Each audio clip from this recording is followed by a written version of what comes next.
So 2 weeks ago, I went to Portugal and it was a fantastic experience. Portugal, I went to Lisbon, the capital, and it's a beautiful city, but there were a few things that were peculiar, as every city in the world has some peculiarities. Well, the thing about Lisbon is, first of all, it's one of the oldest cities in the world. It's over 1,000 years old, okay? I don't know how old, but it's definitely over 1,000 years, okay?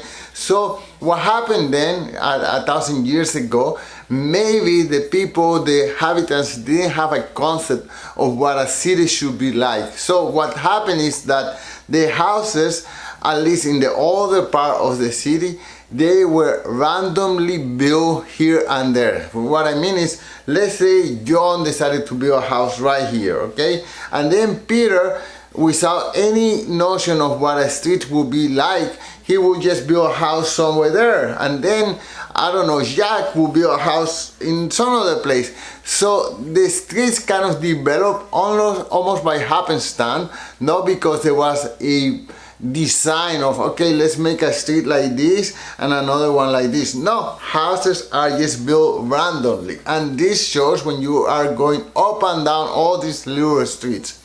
The other thing peculiar was that the streets, well, some of them are huge avenues, but some streets are extremely narrow. Like if I extend my arms to the side, I can touch both sides of the street. And another thing that caught my attention is many of these, there are quadruples or six units high, and all of them have little tiny balconies. I don't know what's the use of those little tiny balconies, because you cannot even put a seat on them, they are so small. Another thing peculiar is that people dry their laundry outside in the window. They have like lines, and they just put their jeans, their shirts, whatever they use, and they just dry their clothes outside on the public. I'm guessing some of those houses don't have, are not set up to put in a dryer, a washer and a dryer. I'm just guessing, because of course if it's the oldest part of the city, I figure it would be expensive to live there, to have a property there, because that part of the city is full of tourism, whatever.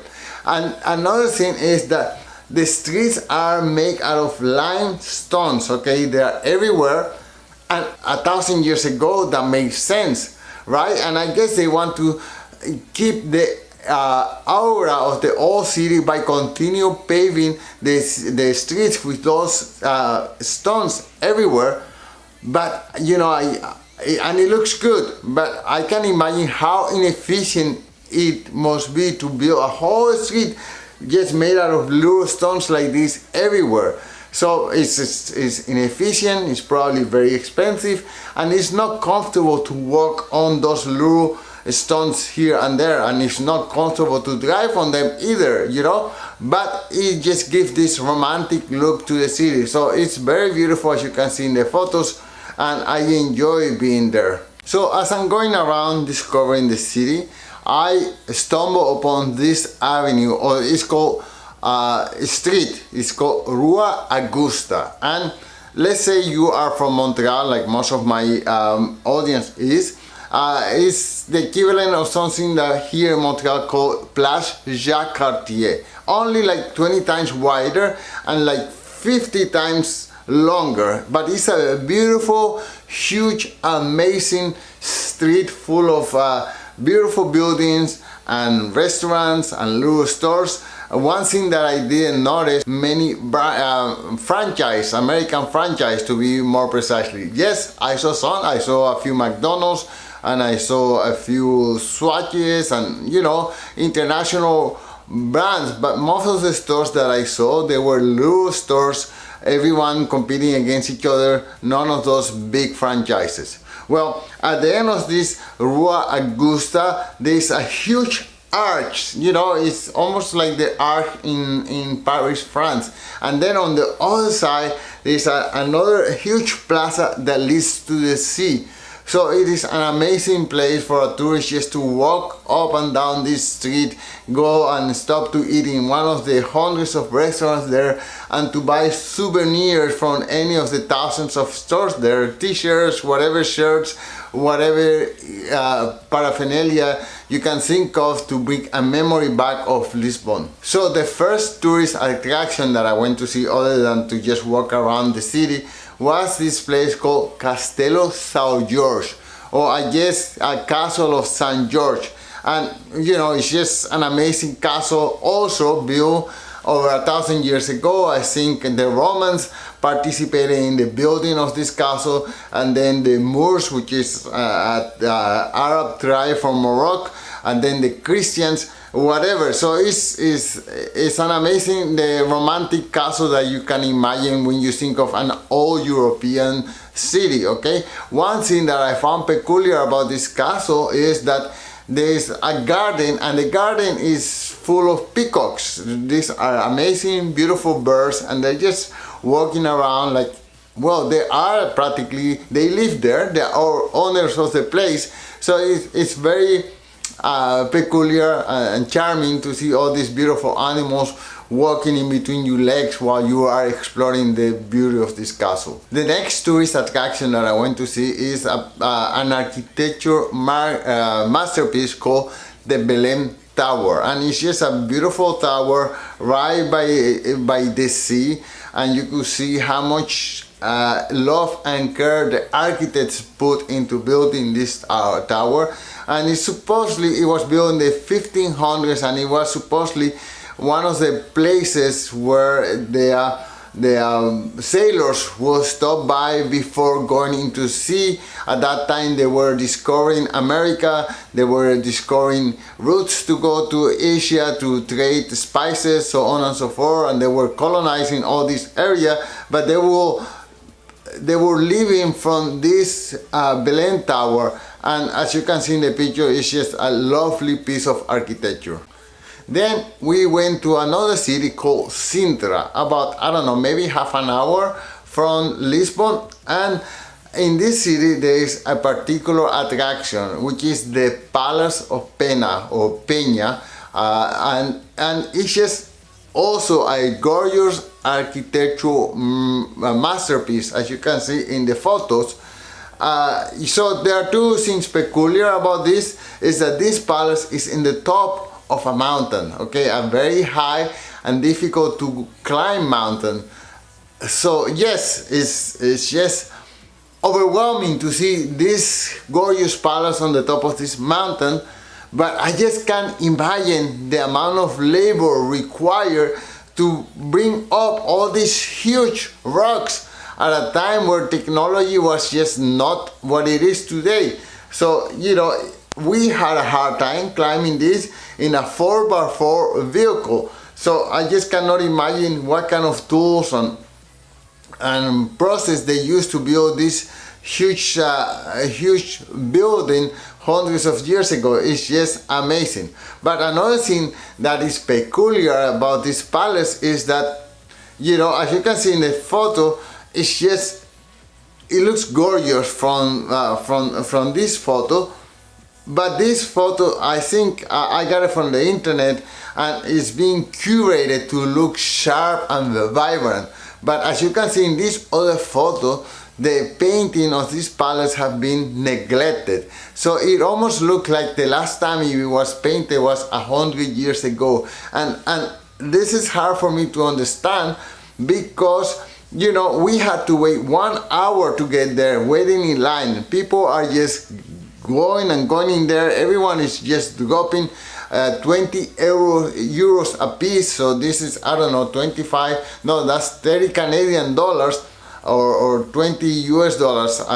You do your math, but it's about 20 euros to get in there. So they are making tons of money every day.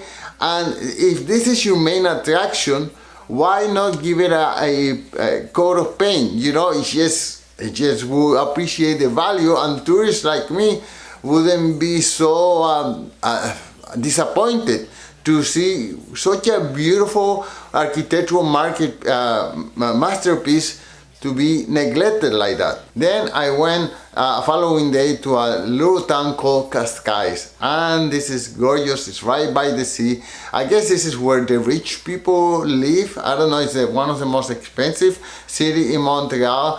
And it just looks, every house looks like a postcard. Amazing palaces, amazing stores, everything's just so gorgeous. If you live also in Quebec, it's almost very similar to Mont Tremblant, except that it's right next to the sea and the beaches are beautiful, and more castles, more romanticism, a lot of fast cars, a lot of Ferraris, Lamborghinis, you name it, your fancy car, you're just driving by there as is its house, because that's probably where a lot of these rich people live. So, and of course it's just so gorgeous to just spend your time there. Now, one thing that I enjoy in all these places was public transportation. I didn't rent a car. I didn't know, mostly because I find driving through all these cities with all these very small streets difficult. I mean, the Google Maps shows the name of the streets, but I don't even know if my little car will fit in there. So anyways, I didn't take a risk. I didn't need to rent a car. So I use public transportation, right? And the buses are clean and efficient. The trains are clean and efficient. I had a good time just using public transportation. Another thing that was peculiar to me is, if you live in Montreal or any big North American city, there are homeless people, there are people asking for change.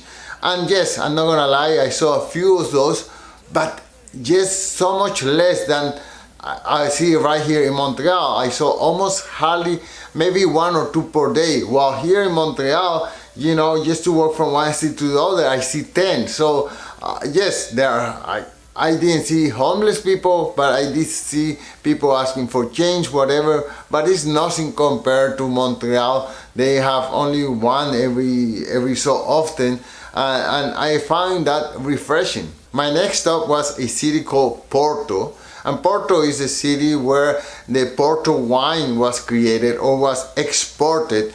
And it's a beautiful city. Also, like Lisbon, there's a sea, and then there are mountains, and as you can see with some from these photos, it's just very picturesque to see these houses stacked one on top of each other on top of the mountain, all with the different bright colors. Well, by the time we got to Porto, I was tired because I have been walking all these days, 4 or 5 hours every day in these difficult to walk streets, so I already have blisters in my feet. So what I decided to do was just to jump on one of these tourist buses that will drive you around the city and will explain, you know, the whereabouts of all the cities. So it was enjoyable. I enjoy driving around Porto. It was not the same as Lisbon, where I walk everywhere. By the time I got to this other city, Porto, I was just tired,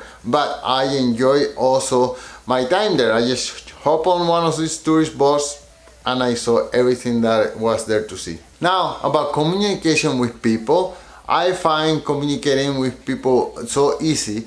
I would say that 80% of the people who live in Lisbon and Porto speak English, and only a small minority don't speak it. But I also speak Spanish and French, and I do understand Portuguese, so it was not problem at all to communicate with people. And if you're coming from North America, I'm sure it's going to be easy for you to communicate. If you are traveling and you're going to tourist places, everyone who has something to sell you, they speak English. Now, as I'm traveling to Porto, I also learned that Portugal has one of the most welcoming visa programs. If you are a digital nomad, they can almost automatically give you a visa for 1 year. There's one thing to prove, which is to prove that you have income coming from other sources, and kind of their things that worry them is that you are going to arrive there and that you are going to take somebody else's job. But if you are earning your living online, let's say you are a graphic designer, you are a programmer, you are a podcaster, you are one of these things where you earn your living through the internet, online, then you have a welcome mat. Portugal is one of the less expensive city in Europe. It has, it's a beautiful city with lots of activity. It has fast internet everywhere. The transportation is accessible. It has so many advantages that it's just full of people who are actually living there, self-employed people, people who have are allowed from their company to work in other places, you name it. So there is a huge expat community in Lisbon, for example. So if you are thinking of going somewhere else and working, you're working for a big company in the States or Canada, but you could be living in a more culturally rich country with a lot of things going on and good internet access, why not try Portugal? Overall, I enjoy my experience. I would recommend it to anyone. Just travel, experience the world, go to many other countries, not only Europe, but Africa, Asia, South America, you name it. You are going to be so much richer intellectually, and you're going to feel energized and more creative. Well, that's it for me today. And before closing, if I could just ask you for a small favor, if you could go to the website alainguillot.com and sign up for the newsletter, I will be so grateful, and I'll be able to share some of this experience with you. Until soon, goodbye, peace.